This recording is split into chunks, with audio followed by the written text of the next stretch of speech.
Another tutorial of Oppora.ai. In this video, we are going to see how you can use our Unibox to see all the replies in one place, and you can view all the replies and you can also respond. So let us go to Unibox. So I am clicking on Inbox.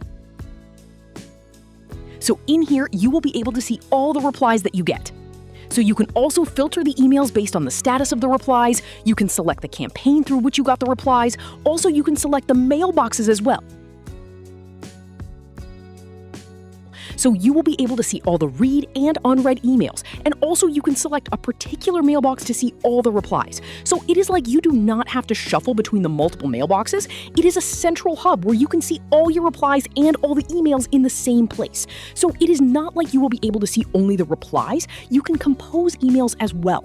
And also, like, this is all for you can also create new tasks as well.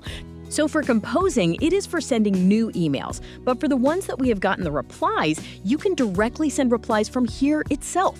So the mailbox from through Indiana, which we got the reply will be sent to that mailbox only. So you do not have to shuffle between multiple mailboxes. So that is why Unibox is a game changer for us, since you do not have to go to different Outlooks or Gmails again and again. All the replies are arranged here. So yeah, guys, thank you for your time. Thank you for watching this video.